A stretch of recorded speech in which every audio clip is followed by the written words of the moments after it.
अस्सलामुअलैकुम students, welcome to pharmaceutical analysis lab. I hope आप सब लोग बिल्कुल खैरियत से होंगे। ऑनलाइन क्लासेस आपकी स्टार्ट हो चुकी हैं। लैब में आपकी ऑनलाइन क्लासेस का ये सिलसिला कुछ इस तरह से होगा। अभी आपने अपना लैब प्लान देखा होगा। इसमें से कुछ चीज़ें हैं जो हम आपको ऑनलाइन डेमोंस्ट्रेट करेंगे और कुछ चीज़ें हैं जो प्रैक्टिकली आपके लिए अंडरस्टैंड करना ज़रूरी है। तो उसकी डेमोंस्ट्रेशन हम आपको समझा देंगे, लेकिन जब भी यूनिवर्सिटी ओपन होगी इंशाल्लाह ताला और हालात नॉर्मल होंगे तो हम आपको इसकी परफॉर्मेंस भी करवा देंगे। बट मेक श्योर कि आपको इसकी थ्योरी अच्छे तरीके से आती हो, उसकी कैलकुलेशन आती हो, ताकि परफॉर्मेंस में आपका बिल्कुल भी टाइम वेस्ट ना हो। अच्छा, उसके अलावा हर लैब के साथ, हर लैब का जब लेक्चर अपलोड होगा उसके साथ आप लोगों के लिए एक एक्टिविटी अपलोड होगी।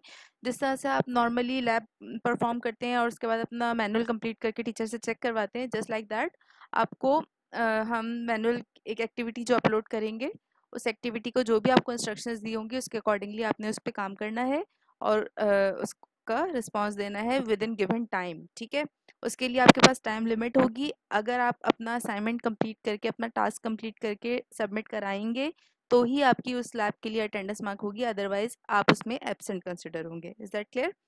अच्छा, उसके अलावा एक फोरम मैं ओपन कर रही हूँ जिसमें आप कोई भी आपका क्वेश्चन हो आप वो पोस्ट कर सकते हैं।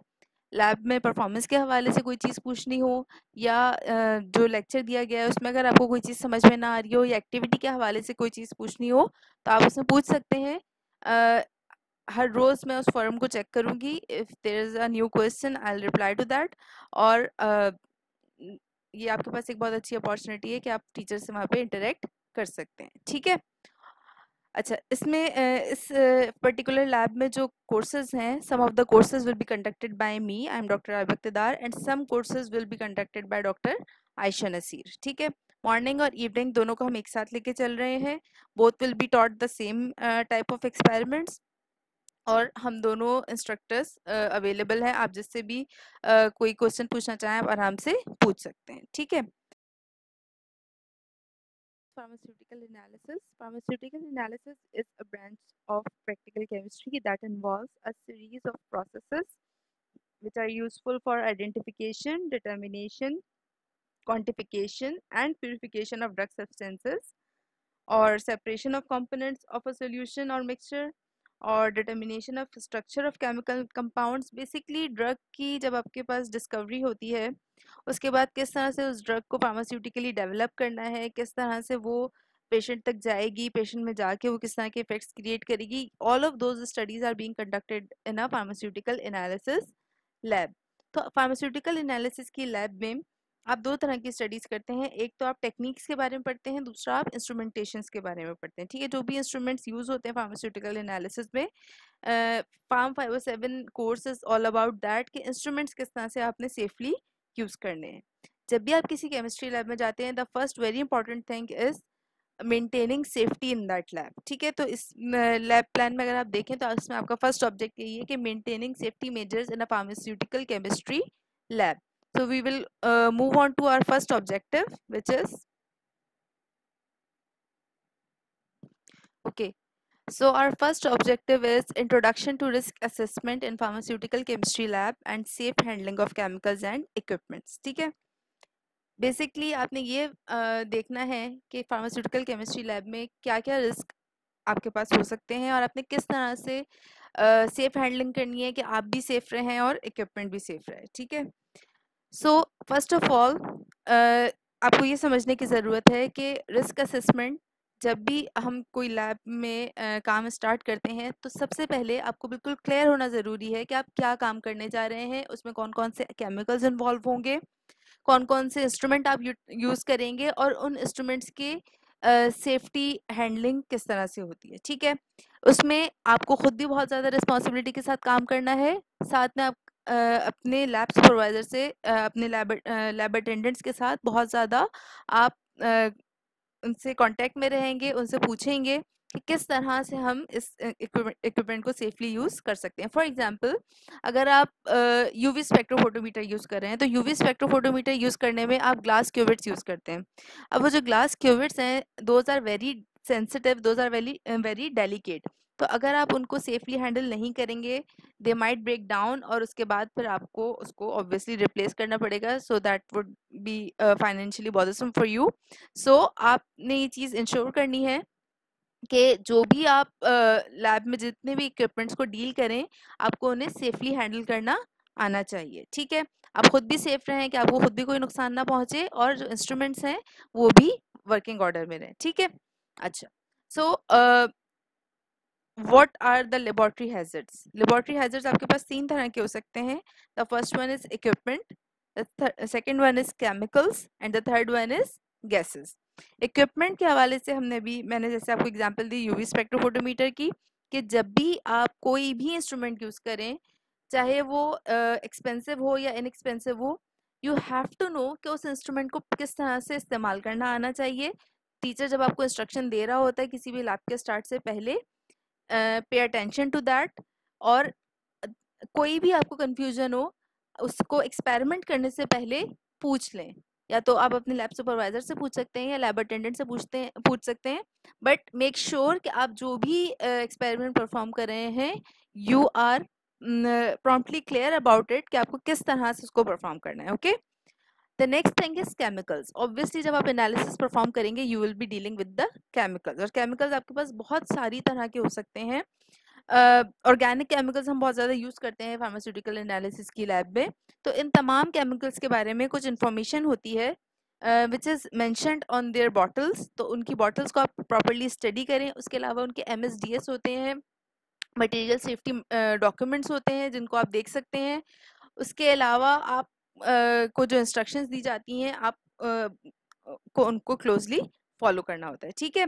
तो अभी हम आगे पिक्टोग्राम्स की बात करेंगे कि जो केमिकल्स हैं वो आपको देखने में इतने ज़्यादा हेजर्डियस नहीं लग रहे होते, but actually those chemicals can be corrosive, they can be toxic, और they can be very very harmful for human health. तो मतलब बहुत सारे उसके डिफरेंट कैटेगरीज होती हैं केमिकल्स की। तो हाउ वुड यू नो कि आप किस तरह के केमिकल से डील कर रहे हैं? These information is mostly present on the container of a chemical. तो हमेशा किसी भी केमिकल को यूज़ करने से पहले मेक श्योर कि आपको उसकी सेफ्टी और टॉक्सिसिटी के बारे में कंप्लीट इंफॉर्मेशन हो, ठीक है। अच्छा, then next thing is gases. Compress gases use होती हैं। अभी अंडर ग्रेड लेवल पे हम प्रॉब्ली इसको यूज नहीं करेंगे, but once you will go into the industry, तो वहाँ पे आप इस तरह की चीज़ें यूज़ कर सकते हैं। तो आपको ये इस बात की इंफॉर्मेशन होनी चाहिए कि गैसेस को किस तरह से डील करना चाहिए। उसके लिए आपको प्रॉपर आपके पास इक्विपमेंट होना चाहिए, आपके पास फेस मास्क होना चाहिए, आपको अपनी आइज को प्रोटेक्ट करना चाहिए। तो ये सारी चीज़ें आपके पास बहुत ज़्यादा इंपॉर्टेंट है। प्रॉपर वेंटिलेशन होनी चाहिए आपकी लैब में। Now the next thing is safety rules. ये बहुत एक इम्पॉर्टेंट चीज़ है। जब भी हम इंशाल्लाह ताला यूनिवर्सिटी ज्वाइन करेंगे और अपने प्रैक्टिकल्स को परफॉर्म करेंगे, you have to follow these safety rules. The first one is make sure you are familiar with all the safety information given to you about each experiment before starting the experiment. Her experiment को start करने से पहले lab instructor आपको properly guide करते हैं कि आपको किस तरह से एक्सपेरिमेंट परफॉर्म करना है और क्या क्या प्रिकॉशंस लेनी है, ठीक है। The second one is always wear safety glasses, ठीक है। Contact lenses are forbidden. You must also wear a face shield when requested by the lab supervisor. Safety glasses अगर आप इसको यूज करेंगे, this is beneficial for you. The third one is you must wear a lab coat and do it up in all chemistry lab. ये एक बहुत important point है। You have to follow this rule कि lab coat आपके पास हर हाल में मौजूद होना चाहिए और उसको पूरा कंप्लीटली बटन अप होना चाहिए। ये क्यों ज़रूरी है? ताकि आपके कपड़े वगैरह से ख़राब ना हो, या खुदा ना खास्ता अगर कोई स्पिल होता है तो उससे डायरेक्टली आपकी बॉडी अफेक्ट ना हो, ठीक है। The next point is footwear must completely cover the foot and heel. जो भी आप अपने जूते पहन रहे हैं, those must be closed one. If you arrive at your chemistry lab and do not have the required clothing, you will not be allowed to participate in the lab. Chemistry lab में ये rule किसी भी सूरत इस पे कोई compromise नहीं है। You have to follow the rule कि आपको लैब कोट भी आपके पास होना चाहिए और आपका फुटवेयर भी आपके पास क्लोज फुटवेयर होना चाहिए, okay. The next rule is loose hair must be tied back to be out of the way. Dangling jewelry must be removed. Do not eat or drink in the lab. Visitors are not allowed to be in the lab. Please keep your work area and the common work areas tidy. Also please make sure the aisles and doorways are unobstructed. ठीक है, इस चीज़ को आपने बहुत ज़्यादा follow करना है जिस भी तरह से आपके ग्रुप्स बनाए जाएंगे. मेक श्योर कि जब आप लैब में आते हैं आपको जो अपैरेटस और जो भी वर्क सरफेस मिलती है जब आप उस लैब से जाएं तो वो उससे बेटर हालत में हो. ठीक है, कभी भी आप किसी भी केमिकल को अनअटेंडेड नहीं छोड़ेंगे अपने काउंटर पे. The next point is please leave all glassware equipment, tools, etc. as clean or cleaner than you found them. ठीक है, please clean up spills immediately. If the spill is large or is of hazardous material, inform the lab supervisor immediately.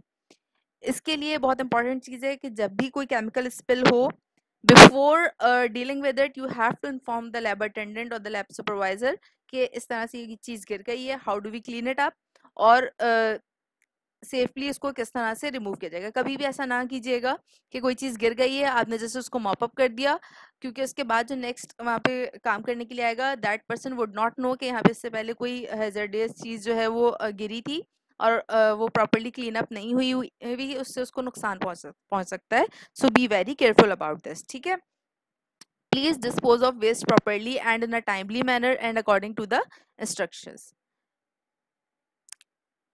Wash your hands before you leave the lab. ये आपके अपने लिए बहुत ज़्यादा beneficial point है.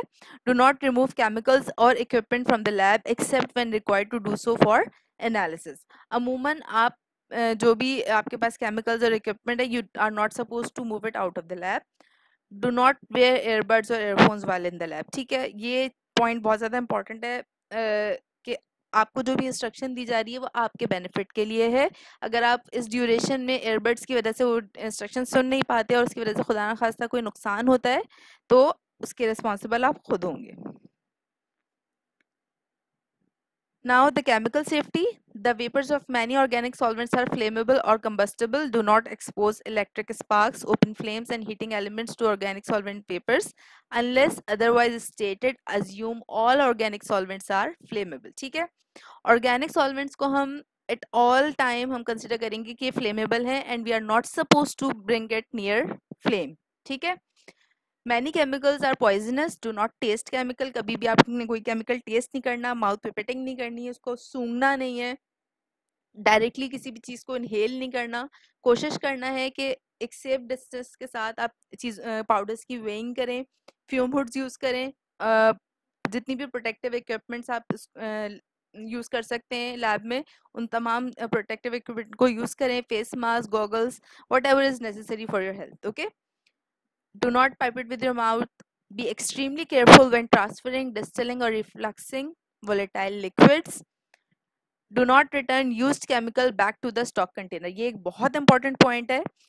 आप जब भी आप कोई केमिकल किसी मेन कंटेनर से निकालें, you are not supposed to put the remaining chemical back into the container. ठीक है, हमेशा फॉर एग्जांपल आपने हाइड्रोक्लोरिक एसिड यूज करना था, आपने थोड़ा सा बीकर में निकाला, some of it was used in the practical, बाकी बच गया. उस बाकी बचे हुए को वापस कंटेनर में नहीं डालना. हो सकता है उसमें कोई कॉन्टामिनेशन हो गई हो, that will be harmful for the whole container. तो इसलिए आपने इस चीज़ का खास ख्याल रखना है. Never ever return the used chemical back to the stock container. Next point is do not tap flask under vacuum. Flask जो है वो आपके पास क्लोज्ड फ्लास्क हैं, उनको आपने टैप नहीं करना, वो ब्रेक हो सकते हैं. डू नॉट हीट, मेजर और mix any chemical in front of your face. हमेशा काउंटर के ऊपर रख के मिक्सिंग करनी है, कभी भी चीज़ों को अपने मुंह के करीब लाके आपने मिक्सिंग नहीं करनी है. Never heat a close system. कभी भी ऐसा नहीं करते कि फ्लास्क को स्टॉपर लगाया और उसके बाद उसको हीट अप करना स्टार्ट कर दिया. ठीक है, never pour water into concentrated acid. It is a very important point. जब भी आप हाइड्रोक्लोरिक एसिड की डाइल्यूशन बना रहे हो, किसी भी एसिड की डाइल्यूशन बना रहे हो, मेक श्योर कि आप स्लोली एसिड को वाटर में डालें. Never ever pour water into the acid. It is a very exothermic reaction and it can cause fire. Okay, concentrated acids and bases are stored in the fume hood. Do not carry them to your bench. ठीक है, fume hood में ही, fume hood में जो chemicals रखे हुए हैं वो आपने वहीं पे यूज़ करने हैं. वहीं पे आपको जितनी भी रिक्वायर्ड क्वांटिटी है उसको आप पाइप इट आउट करके अपने फ्लास्क में या whatever container you are using उसमें आप डालेंगे. You are not suppose to remove them from the fume hood. Okay, Make sure test tubes containing reactions are pointed away from people, especially when they are being heated. हमेशा आप test tube को ऐसे पकड़ते हैं कि वो आपसे away point out कर रही हूँ, ठीक है. Pressurized gas cylinders must only be operated by the lab attendants. Again, we will hardly be using any gas cylinders here, so this point is just for your information. Okay, now the next thing is pictograms. Pictograms are a very important thing. एक बहुत छोटी सी picture आपको बहुत सारी information convey कर रही होती है. तो हमारे पास कुछ पिक्टोग्राम्स हैं जो हमने आपको एज एन इंफॉर्मेशन प्रोवाइड की है. For example this one which is in form of a cylinder. This shows that it compressed gas. और इसका मतलब क्या है कि it poses an explosion danger because the gas is being held in a cylinder under pressure. ठीक है, gases अमूमन under pressure store की जाती हैं. तो अगर उनको एकदम से रिलीज कर दिया जाए तो उस प्रेशर की वजह से वहाँ पे फायर हो सकती है, एक्सप्लोजन हो सकता है. ठीक है, there are some more pictograms here.